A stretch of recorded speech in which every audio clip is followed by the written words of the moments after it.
What's happening, Bills Mafia? Ryan Thomas here, back once again on the Thomas Take Sports podcast. I told you guys I'd be on right around 6:30. I'm 2 minutes early, 6:28. The show starts at 6:28, 2 minutes ahead of time. Nothing wrong with that, right? So better early than late, as I like to say. So in case you've been living under a rock, we got a big game tonight, Monday Night Football. The Buffalo Bills take on the New England Patriots. In this episode of the show, of course, I'm going to give you guys my preview, my prediction for this crucial AFC East battle. Of course, I expect you guys to fire off your comments in the comment section below.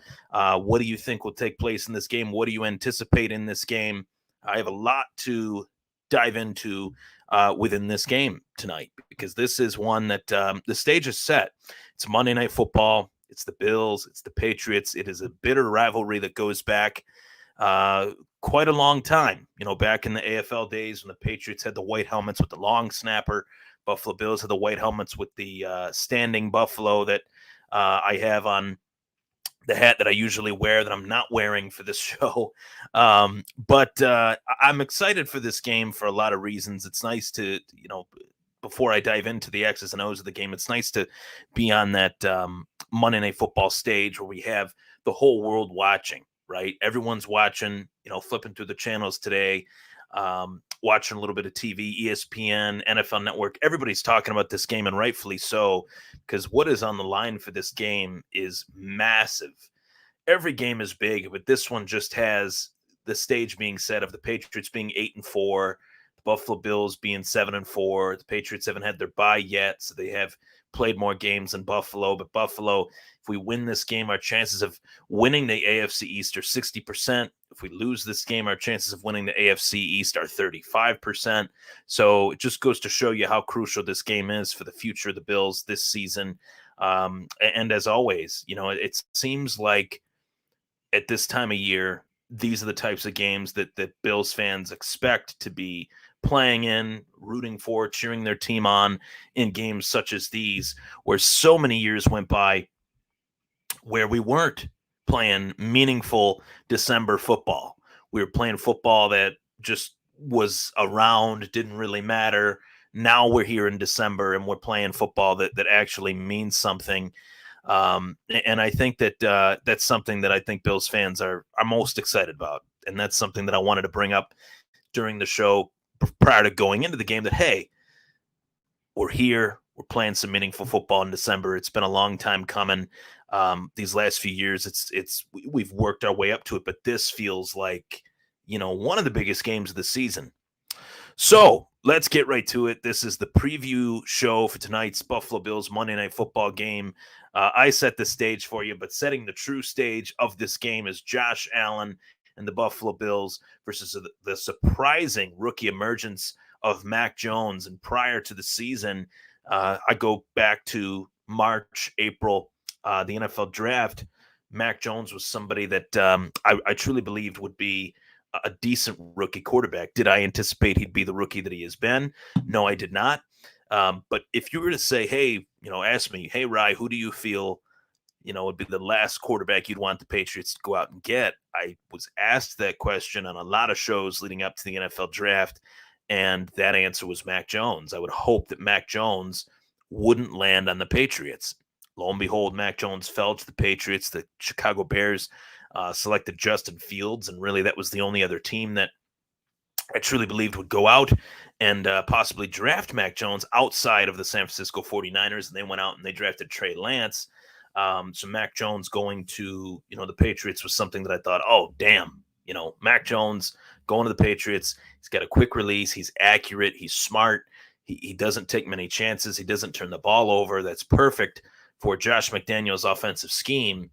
And it's beyond perfect. I think the Patriots going from, Brady to Newton to Jones, I should say, was something that Patriots fans are just elated for, and rightfully so. They have every right to feel, excited about this new quarterback. But I will say, I'm a Mac Jones fan. I like Mac Jones. I definitely see a lot of intangibles in his game and reasons to be excited for a quarterback back like that just based on his football, skill and just as a football fan. But it's crazy to me when talking about the quarterbacks in the league. Allen emerges as a unique threat. He doesn't get the exposure. Mac Jones emerges as an immediate threat. He gets all the exposure.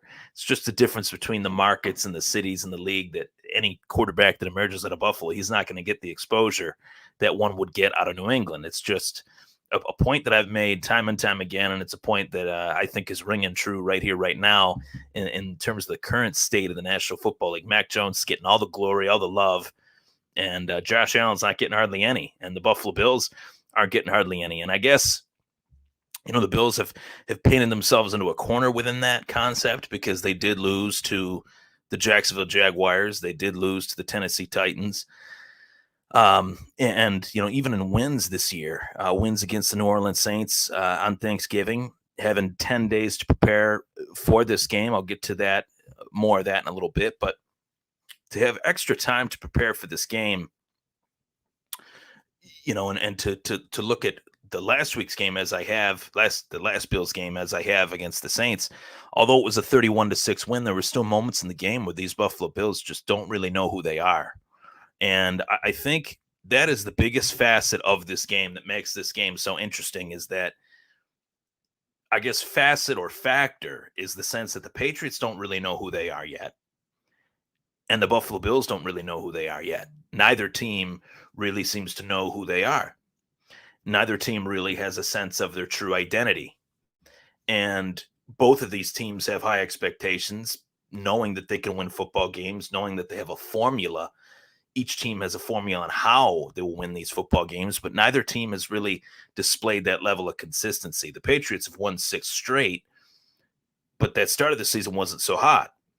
Bills' season started off hot, and then they've had a rocky road, these last 5 or 6 weeks, at one point losing 3 out of their last 5 weeks. So both teams have had a polar opposite style to the 2021-2022 season, and neither one really knows who they are. Neither one really has that cemented identity.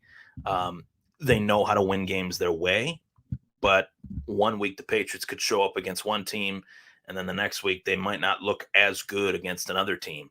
And you could definitely say the same thing for the Buffalo Bills. So it's the whole concept of pretenders or contenders. The winner of this game is a contender, and the loser of this game, I don't want to say necessarily is a pretender, but isn't who we thought they were. And if the Bills lose this game, it's a huge loss for the team. I'm going into this one thinking that it's a win. This game is essentially served on a silver platter for us. It's at home. It's at Orchard Park, New York. Bills fans, Bills Mafia, new era, caps all around. Maybe not so much anymore with the stadium being Highmark now, but you get the point. Everybody will be wearing their Bills hats, their Bills gear, revved and ready to go for this game. And the Bills come away with a loss in this one. It's the simple fact that, yeah, this was one that slipped away. This is now the Buffalo Bills on the outside looking in. But I'm not even going to think about that right now. I'm going to go into the keys to victory for this Buffalo Bills game. And this is where I want you guys to chime in, and I'll read off your keys to victory as I read my keys to victory. So I see some comments trickling in here, which I really appreciate as always. Fire away those keys to victory on the show. I will say, to start off, before I get too deep into my keys to victory, that weather will play a factor tonight, and weather did play a factor in my keys to victory and deciding how I see this game playing out and why I see it playing out the way that it will. Right now in Orchard Park, you have wind gusts in that stadium up to 40 miles an hour. So throwing the ball will not be as easy a decision to make as it normally is. But I think that this one will come down to just simple little game planning, coaching between McDermott versus Belichick, or even more so, Dable versus Belichick.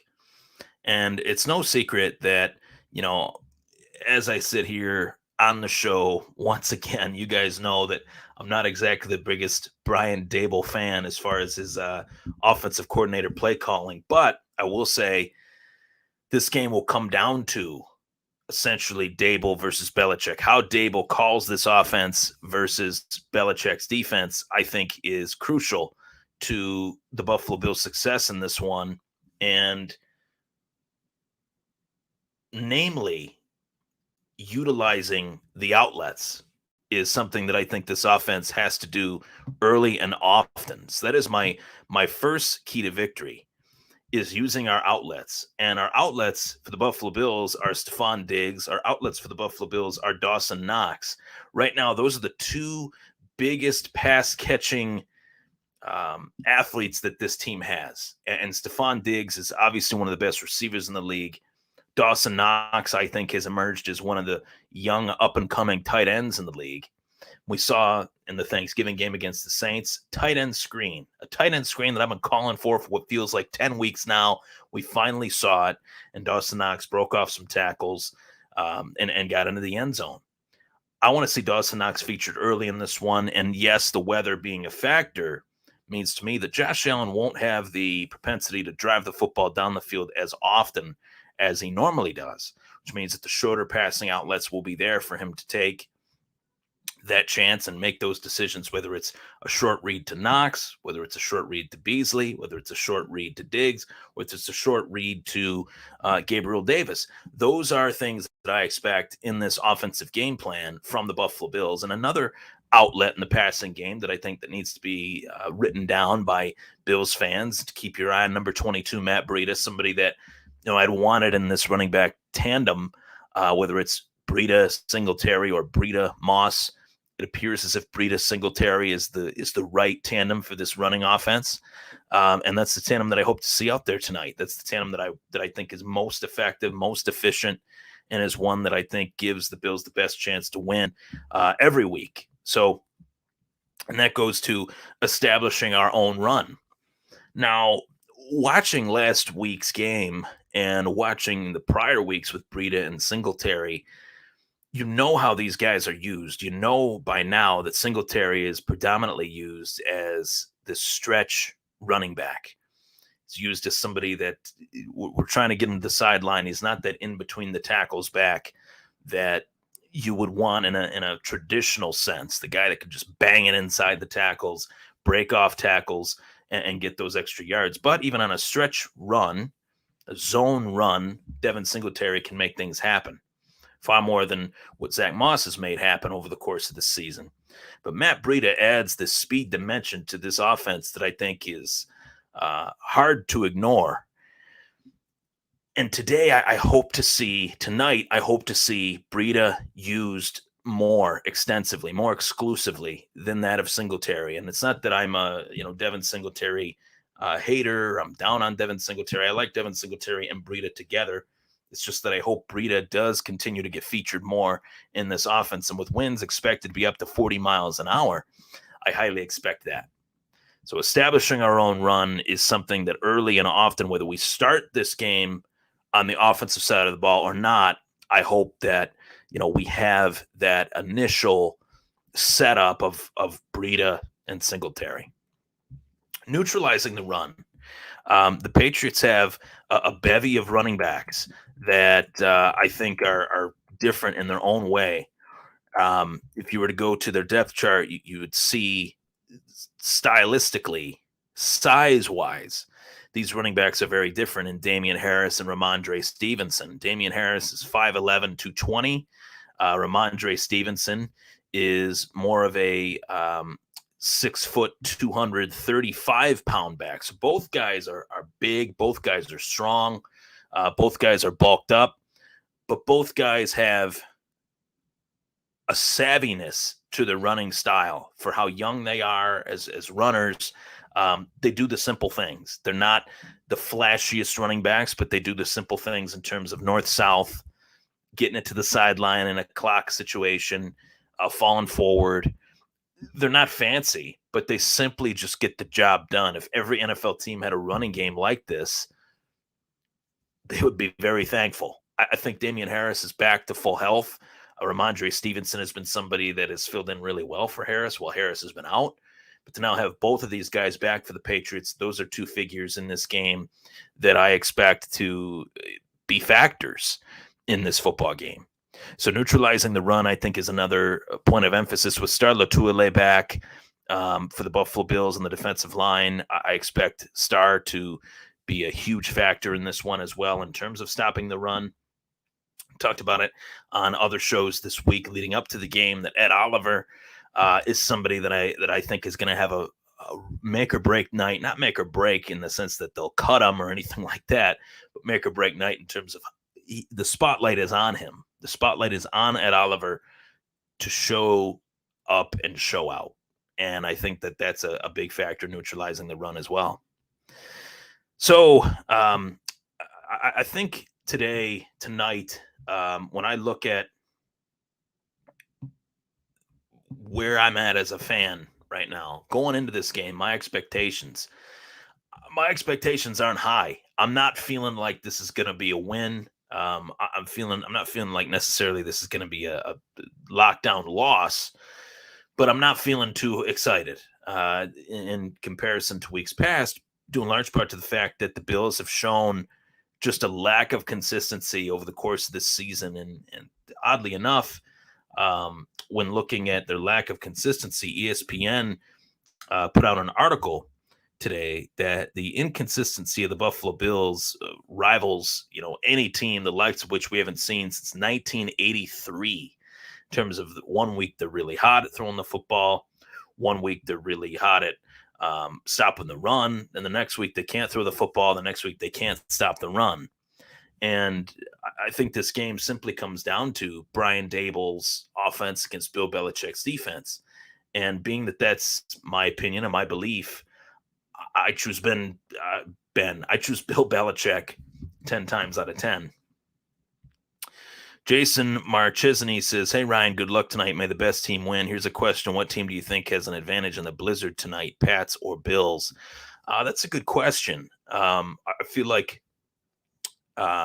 which team has an advantage? The team that has the advantage to me always in a bad weather game, Justin, is the team that can run the football better or has proven that they can run the football better. And the Patriots have proven that they can run the football better over the course of this year in comparison to the Buffalo Bills. So I'm going to go with the Patriots in that sense. Jay Osgood, similar conditions to the divisional game last year where Diggs had a nice game, but we only mustered 10 offensive points. Frazier's game plan needs to be the hero again against the run. I like that take about Leslie Frazier's game plan because I don't think I really talked about it enough. And I talked about it in terms of stopping the run, but how is Leslie Frazier going to stop the run? Obviously, A.J. Klein is not in this one. That's going to hurt. He's on the COVID reserve list. Whether A.J. Klein's a backup or not, that's a loss that is going to sting for the Bills. But to Jay Osgood's question, I think Frazier's game plan has to be one where you stop the run as well as cover the tight end, neutralize Hunter Henry. Jonnu Smith hasn't necessarily been a factor as much as I thought he would be for the Patriots this season, and maybe he could be featured a little bit more tonight. Maybe the Patriots haven't really unveiled, the playbook that has him as the hot route just yet. I don't know. Bill's a tricky coach to game plan for, no doubt about it, but I think Leslie Frazier's pressure is on as well. Let's go to some more comments. All right, so this one's a long one. It says, "Hello, Ryan. My take is as of now, I am not worried as far as our talent and able to execute. However, my deepest concern is Daboll. How is he prepared for this game and his schemes? This is my serious concern." Your take? Well, as I touched on it, Louis, I agree with you wholeheartedly that that is the main concern in this one is, can Brian Daboll out execute Bill Belichick? Can Brian Daboll draw up an offensive game plan that confuses Bill Belichick? He hasn't really necessarily been able to do it when Bill has a formidable front seven. And with the addition of Matthew Judon, who was, in my opinion, one of the best, if not the best, free agent defensive player this past offseason, the Patriots went out and got him. This is a much different team on the Patriots than it was last year. Case in point, their record, but case in point, player for player, position for position. Patriots completely changed the complexion of the roster over the course of one offseason. They had cap problems.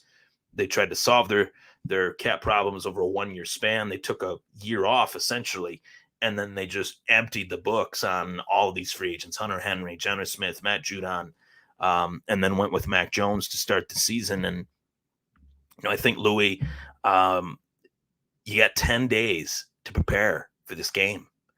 And this will be something that I'll be hammering home if, in fact, things don't go well tonight. 10 days to prepare for one team. If you're Brian Daboll and we're watching this game tonight and we see that this offense wasn't fully prepared, it most definitely falls on his shoulders. And a lot of Bills fans have made excuses for Daboll. I've had Twitter battles with Matt Perino and a lot of other, Bills beat writers over, my stance on Daboll over the last 3-4 years.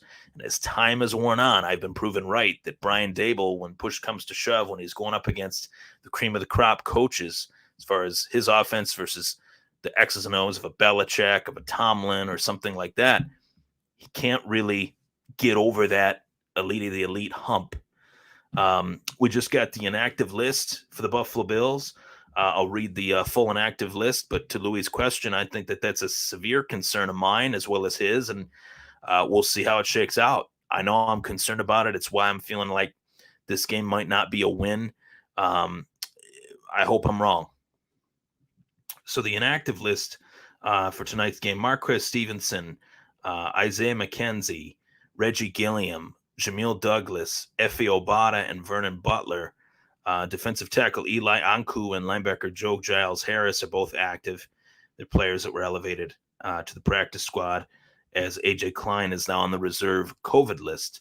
So there you have it. That means Matt Breida is active. That means Zach Moss is active.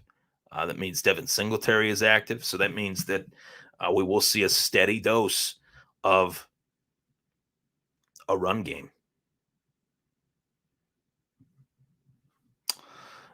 Jay Osgood says Kyler was 11 of 15 for 120 yards in windy Chicago. They won because they could run.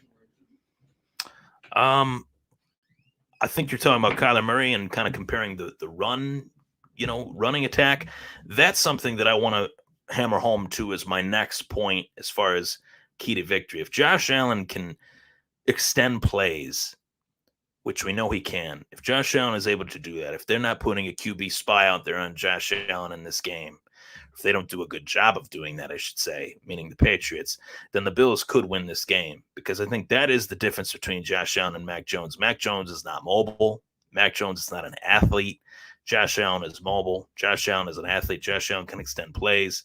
I think that could be a huge catalyst as to how and why the Bills win tonight. And doing my score prediction, as I always do, I do predict the Bills win tonight, but I do think this is going to be a very, very tough game, as I expect the next battle between the Bills and Patriots at the end of the year, 3 weeks' time, I should say, in Foxborough at Gillette Stadium, to be an even tougher battle. These teams, regardless as to whether or not Tom Brady went 32-3 against the Bills in his Patriots career, these teams are drafted meticulously by these regimes to go up against one another. And I think where the Bills are strong, where the Patriots are weak, in terms of the Bills and their deep weaponry at wide receiver, the Patriots don't necessarily have the deepest secondary as they have, but their front seven is decent, whereas Buffalo Bills' offensive line is not that great.